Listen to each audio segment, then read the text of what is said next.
the undeniable purity of the marathon definitely is alluring. Like, it definitely attracts me.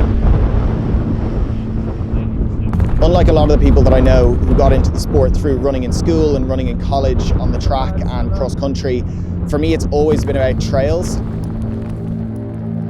So Connell thinks that I was really anti-road running for years. I think it was more that the trails just attracted me so much. I kind of liked the fact that I didn't need to pay attention to splits, didn't need to pay attention to all of these things, and I think that makes it quite an accessible sport. I think for a while I was quite self-conscious of the fact that I wasn't actually a very fast runner, even though I was still getting some international opportunities on the trails. And I think I definitely felt a lot quite self-conscious about that I didn't have this shiny 5K PB or whatever. Whereas now I feel like I'm kind of at the point where it's kind of now or never with the marathon. I was talking to Connell about this, like, we're kind of at the age now where if we want to really ever run our sort of peak marathon, you'd want to be sort of starting to give it a go now.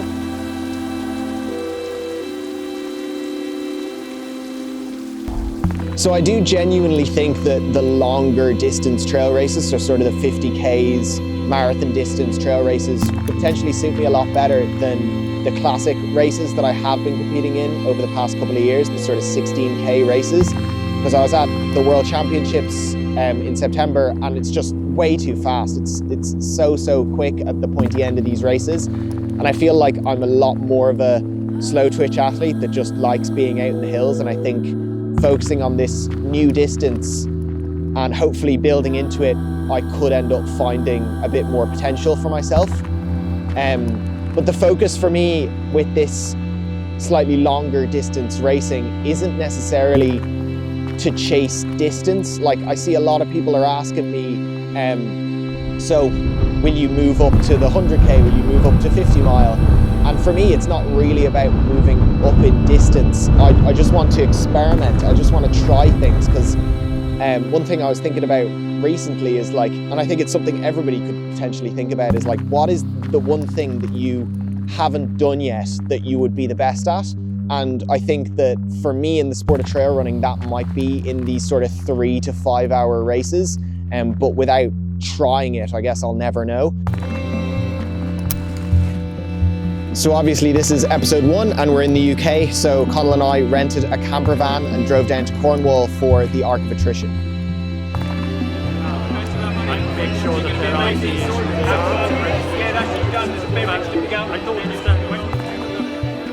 I chose the Arc of Attrition for a couple of different reasons. One, my friend Connell lives in the UK and it was a good opportunity to spend some time with him. Also, a lot of the guys that I train with every week in Ireland were also competing in this race, both in the same distance as me and in longer distances. So it was a really good opportunity to toe the line with some of the Irish guys that I train with, and also meet up with a lot of the UK fell runners and mountain runners that I've sort of developed friendships with over the past 5 years of being in this sport. Get a video of me doing this.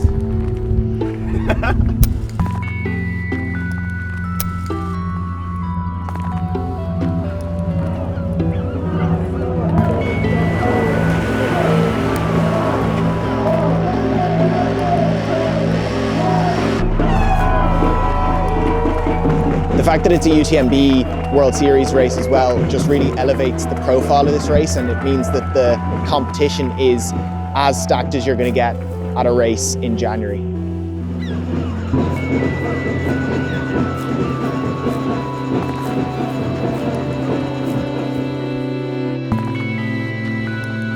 So I knew from looking at the course profile in the days preceding the race that it was going to be a really flat and fast start, but I think I underestimated that. It was so fast from the gun, starting in St. Ives, beautiful coastal town in Cornwall.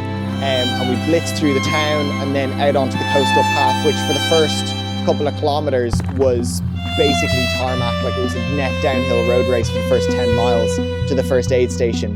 But really tried my best to stick near or in the front group for the first 10K, but then it became pretty obvious quite soon that I wasn't going to be able to hang in on that pace. So I ended up running with a friend of mine from the UK, Tim Lamount for the first 10 miles or so until the first aid station, and then he started to gap me a little bit, and I just had to go inside myself to make sure I didn't completely blow up. The course sort of opened up into the sand dunes, which was pretty relentless and pretty sapping on the legs as well, to be running on that compacted sand, and the relentless up and down of the sand dunes really took it out of your legs, and I definitely felt that in the second half.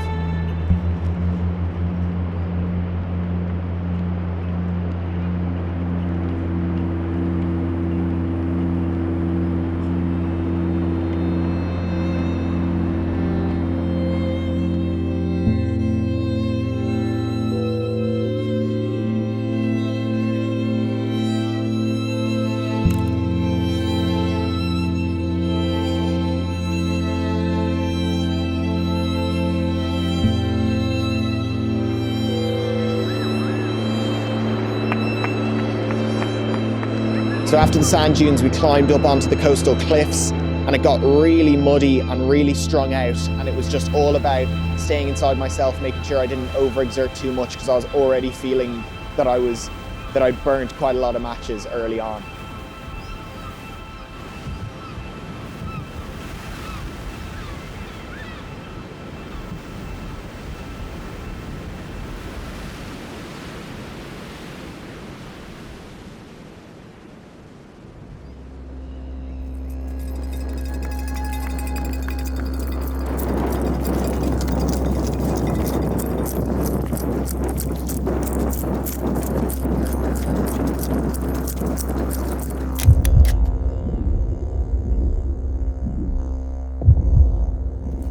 The last 10k or so of the race was like pretty gnarly, like really steep climbs up headlands, descents back down, and it was kind of all I could do just to hold it together. It felt a little bit like a death march in the last 10k.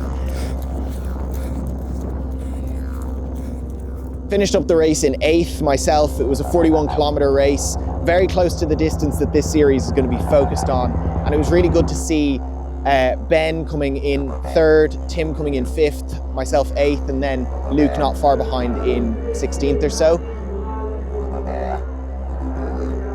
So a really strong showing from all the lads that I would consider friends in this sport, which was really cool. Yeah, that was Hey, well done, mate. How Fuck is the answer. How am I? That's a very good question.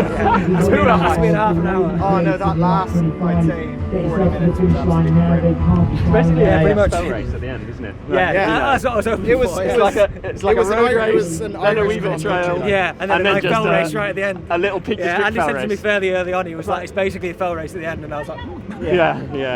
might be alright. No, like I was what? hanging on for dear life. Yeah, that's what I thought. You thought he was sitting I back. saw you all on the road and I said to Lou, day off. Like, It's bad when Robbie Simpson was with me and he was like, is it me or is it really fast? And I was Yeah. like, if you're saying that, I'm fucked. Well, because we stayed with you till Lellant, and then I Yeah, think we yeah. were both just like, fuck this. Like, I was you know. like, you were flying at the start, and I was just Yeah. like, oh my god, Matt, like, Yeah. you seemed okay, and I was, Was like, I hanging flying, or was I No, just hanging up. overreaching? Well, Yeah. weren't we all? Well, 'cause yeah. when I felt it at the end. Felt it at At the first, end. you know, the Exactly first 20 what I was- minutes you got the adrenaline, haven't you? And Yeah, then I said I was just after hoping about that 20 everyone's gone minutes too we got to fast. Lellant, Yeah. and I thought, hang on. Hang on a second. This is a bit This silly. isn't a 40-minute race, this is a 3-hour race. Yeah, but this is the longest I've ever run in my life. Yeah. Mate, this is quite- It's kind of frustrating that it wasn't a marathon distance, but anyway, got to save that distance for another day, I suppose.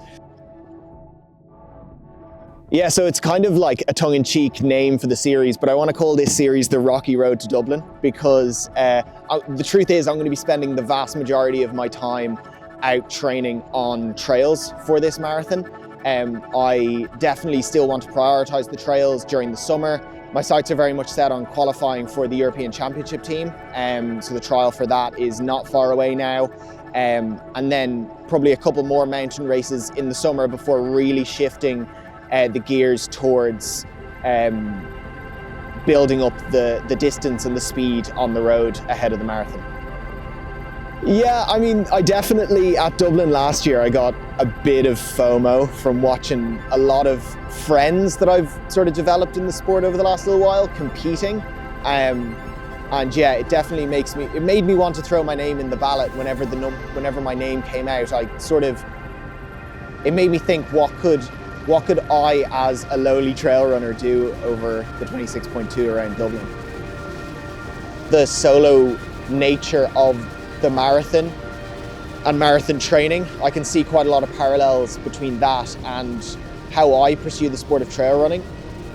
I hope whatever I run in Dublin is reflective of all the work I put into it, but at the end of the day, it's just trying something new. It's just like trying to build up experience, and it's trying to not be super laser focused on trail being the only thing, or mountain being the only thing, or road being the only thing. I want to be the best runner I can be, and beyond that, the best athlete, the best person I can be. And I think by being really laser focused and only focusing on one like tiny discipline within a niche sport, it doesn't make you the best version of yourself. And I think that's kind of the main focus on this, is to just be the best I can be, I suppose.